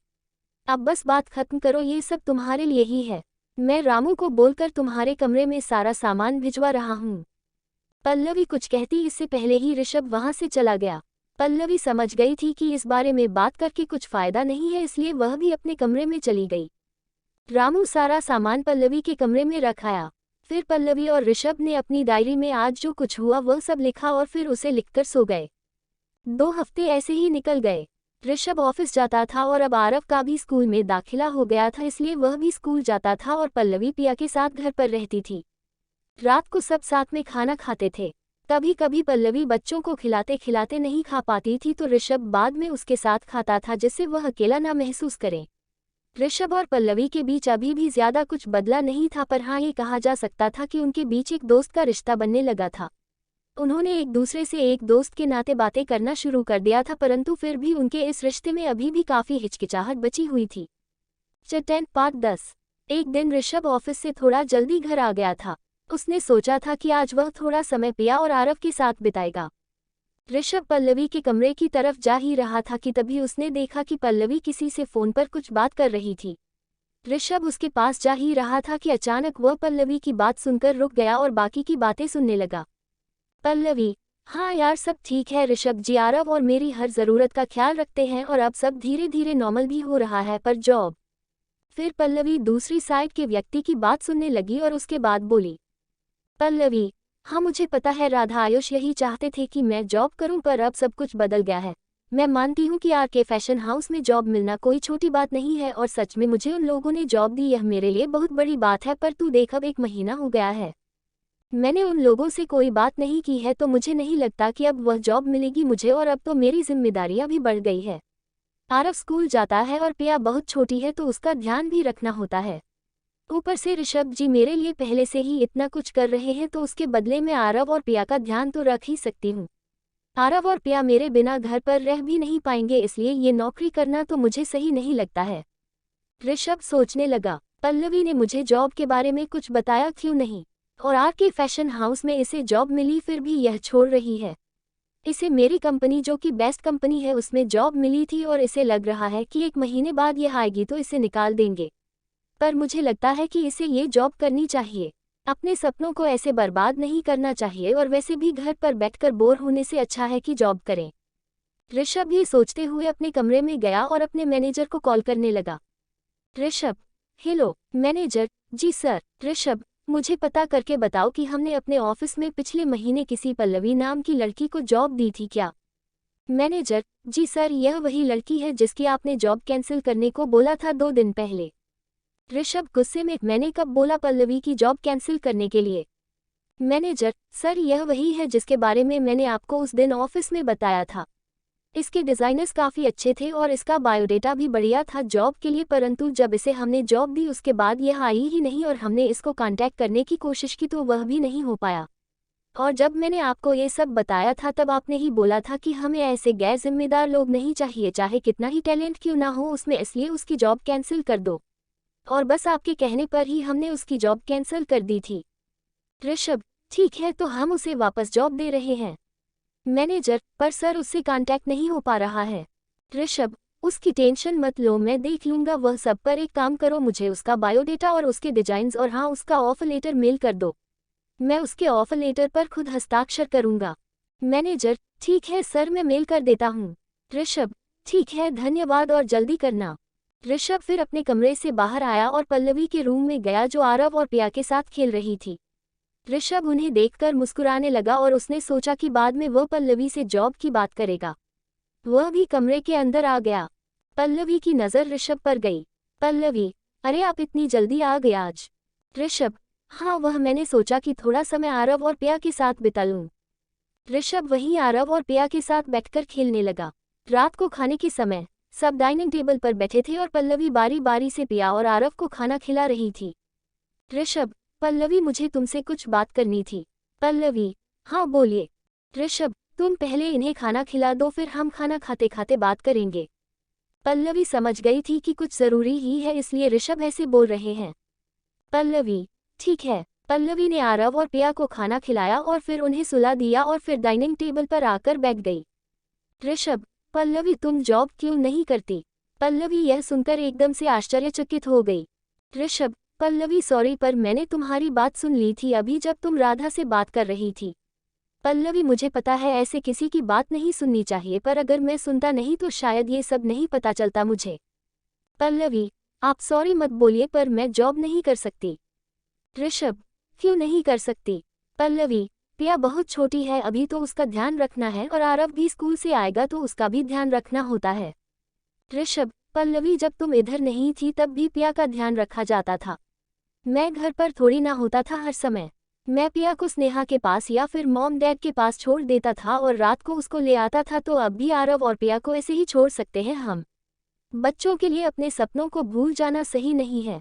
पल्लवी, पर ऋषभ पल्लवी के आगे कुछ बोलने से पहले ही बोला, पल्लवी देखो मेरे बारे में बिल्कुल मत सोचना। मुझे तुम्हारे जॉब करने से कोई परेशानी नहीं है, बल्कि मैं तो स्नेहा को भी काम करने के लिए बोलता हूँ, पर वह मानती ही नहीं है, और बल्कि मुझे अच्छा ही लगेगा अगर तुम जॉब करोगी तो। पल्लवी, बात वह नहीं है। दरअसल जिस कंपनी में मुझे जॉब मिली थी वहां मैं गई ही नहीं एक भी दिन, और ना ही उनसे 1 महीने से कांटेक्ट में हूं, तो अब शायद ही मुझे वहां जॉब करने की इजाज़त मिले। ऋषभ, तुम आरके फैशन हाउस की बात कर रही हो ना? पल्लवी, हाँ। ऋषभ, तो टेंशन तो लो ही मत, क्योंकि वह मेरी ही कंपनी है। पल्लवी चौंक कर ऋषभ को देखने लगी। ऋषभ, आरके का मतलब है ऋषभ खुराना, और हाँ, तुम्हारा ऑफर लेटर भी मिल जाएगा तुम्हें कल तक। पल्लवी, फिर तो मैं वहाँ बिल्कुल जॉब नहीं कर सकती। ऋषभ, क्यों? मेरे हिसाब से मेरी कंपनी इतनी बुरी भी नहीं है। पल्लवी, आपकी कंपनी सबसे अच्छी है, पर अगर मैं वहाँ गई तो यही होगा कि मैं उस कंपनी के मालिक की वाइफ हूँ, तो सब मेरे साथ अलग से पेश आएंगे। मेरा मतलब है उनका व्यवहार मेरे प्रति काफ़ी अलग होगा। ऋषभ, ऐसा बिल्कुल नहीं होगा। पल्लवी, मैं काम के मामले में बहुत सीरियस हूँ और इसलिए मैं ऐसा कुछ होने ही नहीं दूंगा। पल्लवी, आप कुछ ना भी करें, परंतु बाकी के लोग जो आपकी कंपनी में काम करते हैं, जब उन्हें सच पता चलेगा तो वह मेरे साथ अलग व्यवहार करेंगे। हो सकता है कि वह मुझसे कम काम करवाएं या फिर मेरी हर बात माने, और शायद ऐसी ही कुछ चीज़ें और होंगी। ऋषभ, पल्लवी, मुझे बहुत खुशी हुई यह जानकर कि तुम्हारी सोच इतनी अच्छी है, और तुम परेशान मत हो, हमारी शादी के बारे में किसी को पता नहीं चलेगा। मैं किसी को नहीं बताऊंगा वहाँ, और तुम एक साधारण कर्मचारी की तरह ही काम करोगी। पल्लवी, पर ऋषभ फिर से पल्लवी के आगे कुछ कहने से पहले ही बोल पड़ा, अपना मत सोचो, पर कम से कम मेरी कंपनी का ही सोच लो। मैंने सुना है तुम्हारे डिजाइन्स बहुत अच्छे हैं, तो शायद मेरी कंपनी और अच्छी हो जाए। पल्लवी, ठीक है, पर प्लीज़ मैं क्या कल तक अपना निर्णय बताऊं आपको? ऋषभ, हाँ ठीक है, पर चलो अब खाना खा लो। खाना खाने के बाद वह दोनों अपने अपने कमरे में चले गए। ऋषभ अपने कमरे में बैठकर अपने लैपटॉप पर मेल्स देख रहा था, तभी उसे अपने मैनेजर का मेल दिखा। फिर वह पल्लवी का बायोडेटा और उसके डिजाइन्स देखने लगा। डिजाइन्स देखकर ऋषभ खुश हो गया और सोचने लगा, यार ये तो सच में बहुत अच्छे डिजाइन्स है। हाँ, इनमें थोड़ी फिनिशअप करने की ज़रूरत है, पर ये तो पक्का और अच्छे बन जाएंगे। मुझे नहीं पता था कि पल्लवी में इतना टैलेंट है। मुझे लगता है कि अगर पल्लवी मान जाए मेरी कंपनी में जॉब करने के लिए, तो पक्का हमारी कंपनी को भी थोड़ा फ़ायदा ही होगा। कंपनी को ऐसे ही मेहनती और टैलेंटेड लोगों की ज़रूरत है। ये सोचते हुए ऋषभ ने पल्लवी का ऑफर लेटर प्रिंट करके निकाला और उस पर हस्ताक्षर कर दिए, और थोड़ी देर में वह सो गया। सुबह ऋषभ तैयार हुआ और बाहर डाइनिंग टेबल के पास आया, और उसने देखा कि पल्लवी आरव और पिया को नाश्ता करवा रही थी। Rishabh, good morning. Pallavi, good morning पिया, डैडी। ऋषभ वहीं बैठा और उसने पिया को अपने पास बैठा लिया। पल्लवी ने उसकी प्लेट लगाई और उसे नाश्ता दिया। आरव, मम्मी आज कार के साथ खेलेंगे प्लीज। पल्लवी कुछ बोलती उससे पहले ही ऋषभ बोल पड़ा। ऋषभ, आरव आज आप स्नेहा बुआ के साथ खेलोगे। आरव, स्नेहा बुआ घर आएगी। ऋषभ, नहीं, आप और पिया उनके घर जाओगे अब रोज। पल्लवी यह सुनकर चौंक गई। ऋषभ, स्नेहा बुआ ने बहुत सारे खिलौने भी ला कर रखे हैं आप दोनों के लिए। आरव, वाओ, मैं जाऊंगा।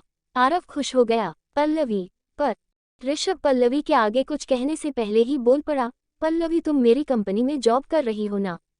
पल्लवी, ठीक है। ऋषभ मुस्कुराया और फिर उठकर अपने कमरे में चला गया। पल्लवी सोचने लगी कि यह क्या हुआ। कुछ समय बाद ऋषभ वापस बाहर आया, पर इस बार वह अपने साथ कुछ कागज लेकर आया। ऋषभ, पल्लवी ये तुम्हारा ऑफर लेटर है, इस पर अपने हस्ताक्षर कर दो।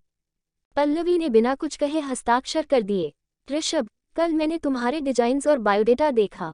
तुम्हारे डिजाइन्स काफ़ी अच्छे हैं और तुमने अपने कॉलेज के समय काफ़ी सारे प्रतियोगिता में पहला स्थान हासिल किया है, इसलिए मुझे यकीन है कि हमारी कंपनी को तुम्हारे आने से काफ़ी फायदा होगा। पल्लवी, पर आपको याद है ना कि आपके ऑफिस में किसी को हमारे रिश्ते के बारे में नहीं पता चलना चाहिए। ऋषभ, परेशान मत हो, किसी को कुछ पता नहीं चलेगा। और चलो अब तैयार हो जाओ, जल्दी से ऑफिस चलना है। पल्लवी, आज से ही? ऋषभ, हाँ आज से, और अब ज्यादा सवाल मत पूछो और जल्दी जाकर तैयार हो जाओ। पल्लवी, पर ऋषभ फिर से पल्लवी की बात पूरी होने से पहले ही बोल पड़ा, हे भगवान, पल्लवी तुम कितने सवाल करती हो, जाओ जल्दी अब तैयार होकर आओ। पल्लवी ने हामी भरी और वह अपने कमरे में तैयार होने के लिए चली गई। थोड़ी देर बाद पल्लवी तैयार होकर बाहर आई। उसने आरव को पहले ही स्कूल के लिए तैयार कर दिया था और पिया भी तैयार ही थी। ऋषभ ने पल्लवी को देखा और फिर मुस्कुराते हुए बोला, ऋषभ, सो तुम तैयार हो अपने ऑफिस के पहले दिन के लिए? पल्लवी ने हामी भरी। ऋषभ, चलो फिर चलते हैं, पहले आरव को स्कूल छोड़ देंगे, फिर पिया को स्नेहा के पास और फिर ऑफिस चलेंगे। पल्लवी, पर ऋषभ फिर से बीच में बोल पड़ा, अब क्या हुआ? पल्लवी, हम साथ में ऑफिस जाएंगे तो बाकी सबको शक नहीं होगा ऑफिस में। ऋषभ, हाँ तुम सही कह रही हो, शक तो होगा ही, पर फिर एक काम करते हैं, तुम ऑफिस चली जाओ ड्राइवर के साथ और मैं आरव और पिया को छोड़कर आ जाऊंगा। पल्लवी, पर अगर मैं आपके ड्राइवर के साथ जाऊंगी तब भी परेशानी है। मेरा मतलब है कि कोई भी कर्मचारी किसी भी ड्राइवर के साथ नहीं आता है, और वैसे भी आपके ऑफिस में सब आपके ड्राइवर और कार को पहचानते ही होंगे, तो मेरे हिसाब से यह सही नहीं रहेगा। ऋषभ, बात तो तुम्हारी सही है, पर फिर क्या करें? मेरा मतलब है तुम कैसे जाओगी? पल्लवी, आप आरव और पिया को लेकर चले जाओ, मैं खुद पहुंच जाऊंगी ऑफिस। ऋषभ, पर ऐसे कैसे पल्लवी, तुम अकेले? पल्लवी, मेरे ऑफर लेटर में ऑफिस का समय 10 बजे का है और अभी 8 बज रहे हैं, तो इतनी जल्दी जाकर भी कोई फायदा नहीं है और मैं बस या रिक्शा से जा सकती हूँ। ऋषभ, परंतु ऋषभ कुछ बोलता उससे पहले ही उसके मैनेजर का फोन आ गया। ऋषभ ने फोन उठाया। मैनेजर, सर, वह हमारे बेंगलोर वाले क्लाइंट के साथ गुड़गांव के होटल में मीटिंग है। वह आज ही यहाँ आए हैं और स्पेशली इस डील के बारे में बात करने के लिए आए हैं, तो उन्होंने आपको वही बुलाया है। ऋषभ, मैं तो भूल ही गया था। Manager, don't worry sir, contract तैयार है, बस आप आ जाए, बाकी सब हो जाएगा। ऋषभ, पर गुड़गांव काफी दूर है, क्या ये काम हम कल नहीं कर सकते? मेरा मतलब है वो थोड़े दिन तो रुकेंगे ही यहाँ। मैनेजर, नहीं सर, जैसा कि मैंने आपको बताया कि वह स्पेशली इस डील के लिए आए हैं, तो वह सब आज रात को ही वापस जाएंगे और हम कुछ भी बाद में नहीं कर सकते हैं। जो करना है वह आज ही करना पड़ेगा। ऋषभ, तो कितने बजे मिलना है उनसे? मैनेजर, सर, आपको उनसे 11 बजे मिलना है। ऋषभ, ठीक है, तो मैं चले जाऊंगा वहाँ। मैं ऑफिस से फाइल ले लेता हूँ। मैनेजर, सर, कोई ज़रूरत नहीं है ऑफिस आने की, आपकी डील वाली फाइल आपके डैड के पास है, तो आप उनसे ले लीजिएगा। ऋषभ, डैड के पास? मैनेजर, हाँ सर, वह उनको कुछ पॉइंट सेट करवाने थे उसमें। ऋषभ, ठीक है, तो तुम मुझे होटल का पता भेज दो। मैनेजर, ठीक है सर। ऋषभ ने फोन काटा और पल्लवी की तरफ देखा। ऋषभ, पल्लवी, मेरी एक ज़रूरी मीटिंग है गुड़गांव में 11 बजे, तो मुझे वहां जाना है। मुझे माफ़ कर दो कि मैं तुम्हारे ऑफिस के पहले दिन पर तुम्हारा मार्गदर्शन नहीं कर पाऊंगा, पर तुम परेशान मत हो, मैं अपने मैनेजर को बोल दूंगा, वह सब कर देगा। पल्लवी, कोई बात नहीं, और आपको उनको बोलने की कोई ज़रूरत नहीं है, क्योंकि अगर आप हर बार मेरे बारे में ऐसे बात करेंगे तो किसी को भी शक होगा, इसलिए प्लीज़ मैं सब संभाल लूंगी। आप मुझे वहाँ का एक साधारण कर्मचारी समझिए और मेरे साथ कोई अलग व्यवहार मत कीजिए। ऋषभ, तुम कितना सोचती हो ना। चलो ये सब तो ठीक है, पर तुम जाओगी कैसे? पल्लवी, मैं चली जाऊंगी। ऋषभ, पर पल्लवी ऋषभ की बात काटते हुए बोली, मैं इतने सालों से दिल्ली में रह रही हूँ आयुष के साथ, और मेरा कॉलेज भी दिल्ली में ही था, तो मुझे रास्तों के बारे में पता है। ऋषभ, पर पल्लवी फिर से ऋषभ की बात काटते हुए बोली, अगर आयुष यहाँ होते और आप और मैं मिले ना होते तब भी मैं ऑफिस जाती ही, और तब भी बस या रिक्शा से जाती, इसलिए कोई बात नहीं, मुझे कोई परेशानी नहीं है। ऋषभ, ठीक है, जैसी तुम्हारी मर्जी। तो ठीक है, मैं आरव और पिया को लेकर जाता हूँ और एक काम करता हूँ, उन्हें मॉम डैड के पास ही छोड़ दूंगा और फिर तुमसे बाद में मिलता हूँ। पल्लवी, ठीक है। ऋषभ आरव और पिया को लेकर चला गया। 9 बजे पल्लवी भी घर से ऑफिस के लिए निकल गई और रिक्शा से ऑफिस पहुंच गई।